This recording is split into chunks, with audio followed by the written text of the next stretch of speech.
I loved Avengers Endgame, and I really loved it. I loved the beginning where we see our heroes confront Thanos and kill him, yet still not feel like they won because they didn't. I love the scenes after the opening title, where we see our heroes deal with the tremendous loss, guilt, and regret that they must be feeling. I love the 5 year time gap that felt the right amount of shocking, unsettling, and yet still not that jarring. I love the fun callbacks throughout the film. I love the fun back in time sequences. I love the reunions of all our characters, and I absolutely loved the final battle and ending. I even had something to love after the movie, which was the amazingly done credits, where nearly everyone in my theater stood up and clapped. The list of stuff that I love about Endgame can go on, and someday I might make a video about it. But today I'm going to be talking about something that I didn't love about it. And that thing is how they undid the snap and brought everyone back. Now, I'm not mad that everyone came back. I expected it. Everyone expected it. No one really thought Spider Man and Black Panther were going to die permanently. What I didn't like was how they brought everyone back, or rather, how it was presented.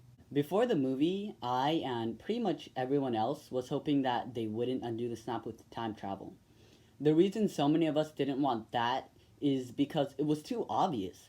That was the easy way out of the corner that the writers had written themselves into. Time travel had already been done countless times in the past, which is highlighted in the movie when Scott and Rhodey name movies that use time travel, so we didn't want that to be how it was undone. But it was. The filmmakers specifically have it called the time heist and have characters mention movies with time travel as well as call it time travel, yet it could have easily been presented as something else with minimal change to the film itself. You see, it is time travel, yet not how we commonly think time travel works. It's not like the Avengers can just go back in time and kill baby Thanos, which they mention in the film, because the way time travel works in this film is that if you go to the past, that becomes your present, and your present, or time before time traveling, becomes your past, and is therefore unchanged. So, yes, Thanos would not exist in the alternate timeline that they killed him in, but he would still exist in the main timeline. Same goes for the stones. Even if they didn't return them, the main timeline wouldn't be affected, only the alternate ones. This is because they didn't take the stones from the main timeline's past, they took them from alternate realities that just happened to take place in the past. If you travel to the past, that past becomes your future, and your former present becomes the past, which can't now be changed by your new future. Most of us think of time travel as going into the past to change the past and consequently the future. However, in Endgame, even if you go into the quote unquote past, it doesn't change your previous past. That is the key difference between Endgame's time travel and other films such as Back to the Future's time travel. Nothing they do in the quote unquote past affects their present because it's not the actual past. With that in mind, time travel in Endgame could have easily been presented as and called alternate reality hopping. Let me ask you this, how does the film change? Not at all.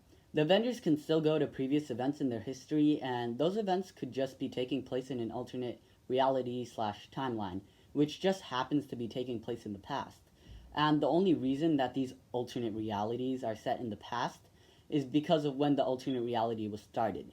So again, it's not really time travel, it's alternate reality hopping, where some alternate realities just happen to be set in the past. So then, why did the filmmakers go out of their way to call it time travel? My guess is because they didn't want to confuse common moviegoers. Either that or apparently Kevin Feige, basically the head of the MCU, wanted them to use time travel.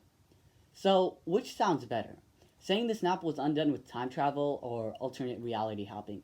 To me and many others, it's the latter. And it blows my mind how in the movie it could have easily been explained as alternate reality hopping, yet it's still presented as time travel. The reason that I and many others have the impression that it's not alternate reality hopping is because the film continuously calls it time travel. If they just explained it differently and had the main characters say that it was alternate reality hopping instead of time travel, it would have fixed one of my biggest problems with the movie. Sure, the general public may always see it as time travel, but I will always see it as alternate reality hopping.